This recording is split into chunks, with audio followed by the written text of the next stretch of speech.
Hi, Ren here with another edition of Trail Cam Pickup on February 17th, 2018 near Payson, Arizona.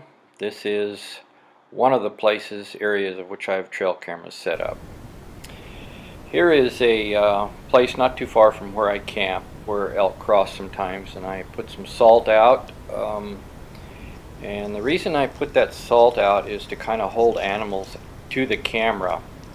And my video content and the number of video I get, it goes extremely up at that time, so I have to edit a lot of video when I get there. Here's just 3 of them coming through. It looks like a cow, maybe a couple of younger ones. They didn't stop for salt much. Looks like the salt is kind of gone. Of course, here's a coyote going through one of my water holes. There's a cow and a calf, which is pretty big by now. This video started out with over an hour of content, which I had to cut almost 45 minutes to get to this. And some of it was just repetitious, so I just cut down some of what I call the better shots maybe. But there's still about 13 minutes here. So this is a water hole. Of course, it's dried up. This is where elk pass through and occupy a lot, especially during the rut. They'll hang out here, and the bulls will wallow in this. For those of you that have watched my videos before, you'll see some footage of that with bulls rolling around there.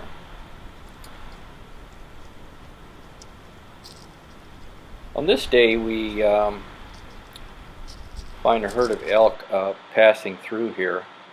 Not sure how many there were. There was like a dozen or so that passed right here in front of the camera on their way to somewhere. And they're always very, very attentive and curious about my camera.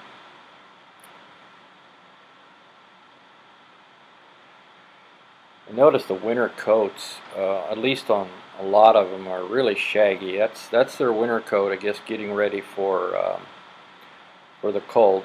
Of course, here in a few weeks, probably they're going to start wearing that off because it's starting to warm up. We're getting close to March now.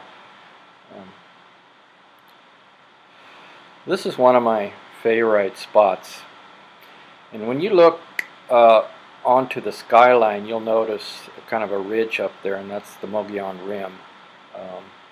This spot is about 2 or 3 miles away from the rim. I have another set of cameras located closer to the rim, just below the rim, about a half a mile. And the rim is probably 750 to 1,000 feet higher, so there's quite an elevation change. And I've noticed that there are a lot more elk down 2 or 3 miles from the rim rather than right up against the rim. For some reason, I don't know. I know there's a little more grazing. I have found in my observation that I believe this is a big calving area for cows. When they come to calve, they will gather here. So in a month or two, you're going to see more and more cows gathering in this area. There are times when on the way up here, I have seen 100 cows with calves beside the road. So I think it's a very popular area to come to calve. I suppose maybe there's reasons for that. There's a lot of nice open area that they can see a ways to calve. There may not be as many mountain lions and bears here in this area. Whatever, it seems to be a safer place for them, which would be a high priority for them. So a lot of my footage is here at this water hole.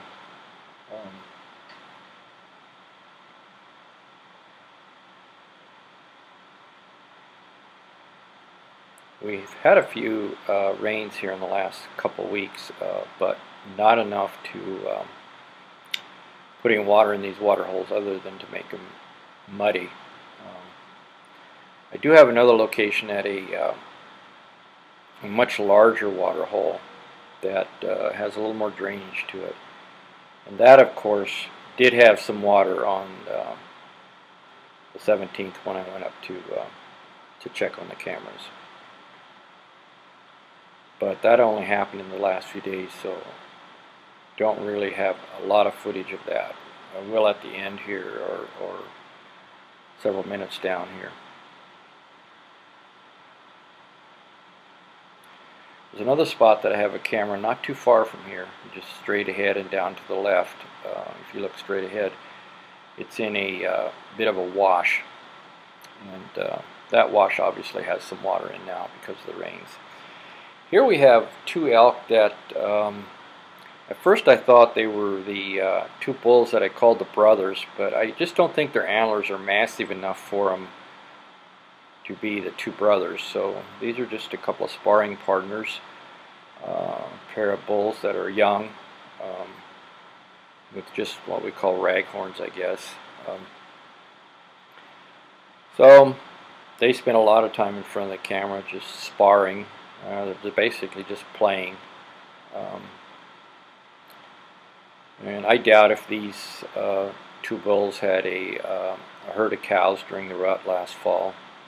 They're just kind of young. They'd just be tag-along bulls. So I had probably 15 minutes of footage on these two, just sparring and licking on some of the salt there. It's always a dilemma. I've had places where I've had salt where a lot of elk came, and I finally had to just move my camera because I got so much footage of the same elk, and so I finally just moved.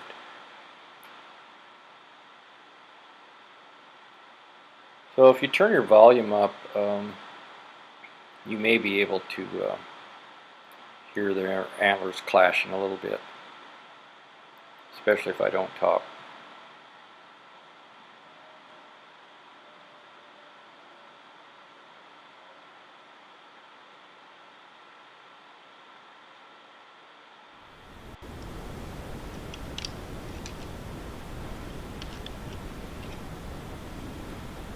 I hope you are all enjoying my videos. I know they're not really exciting, but I'm almost a year into documenting elk behavior with my trail cams, which was my focus, but I also find a lot of other animals on. The bears are still hibernating. I'm expecting any time that the bears are going to start coming out and hopefully get some more sow and cub pictures. So I really appreciate your comments and all my subscribers. So here you see them sparring. They're just playing here. This is nothing like what happens during the rut when they get really serious in their fights with each other.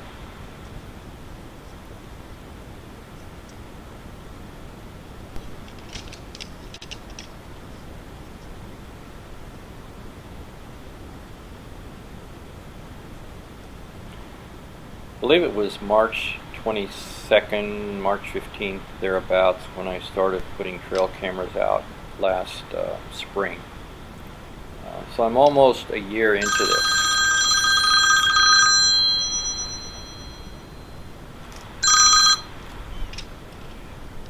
Just got a phone call that almost interrupted this, but I'm going to keep going here.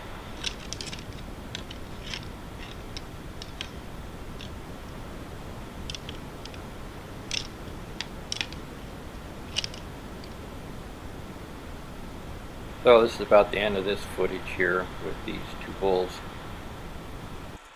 We're coming up on a mule deer button buck. I can see the little buttons on his head. So he'll be having some antlers next summer developing here. Just notice the large ears.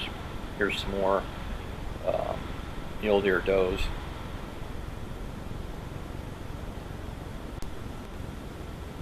And a coyote.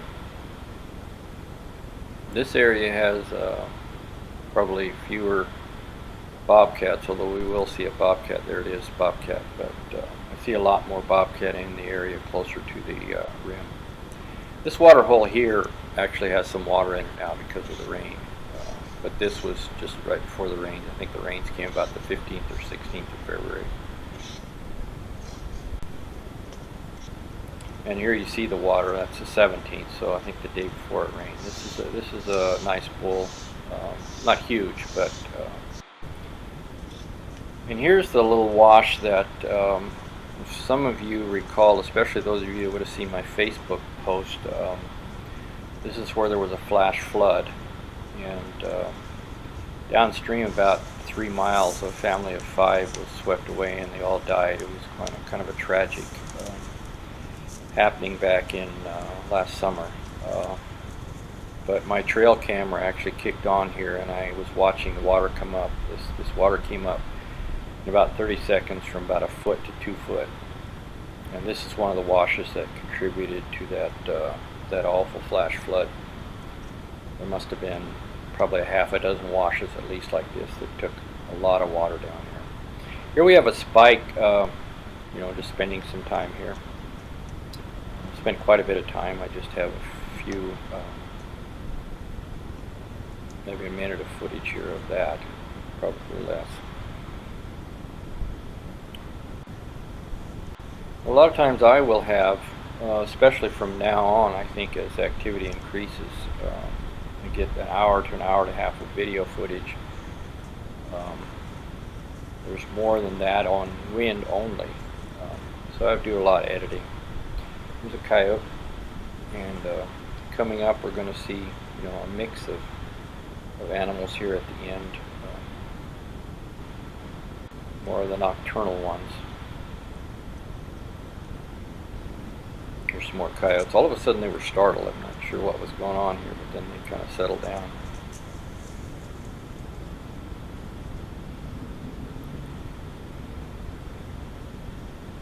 So coming up here we're going to see a ringtail. I call it a ringtail cat, or sometimes just a ringtail. I don't get very many sightings of this. Usually they're in and out pretty quickly. This one stayed around for a little while longer, so that's kind of a rare for me. I maybe get 3 or 4 in the last year. Here's a gray fox, and you can see by his tail he's a little bit cautious, a little bit rankled by something.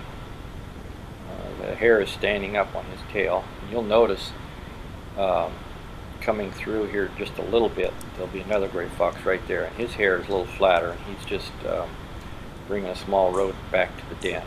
Obviously they have little kits by now, so I noticed that last spring too. They were carrying their food rather than just eating it, so they were carrying it to their kits. Of course, this is going to end up here with a coyote. So thanks a lot for watching, and I will see you next time in the next edition.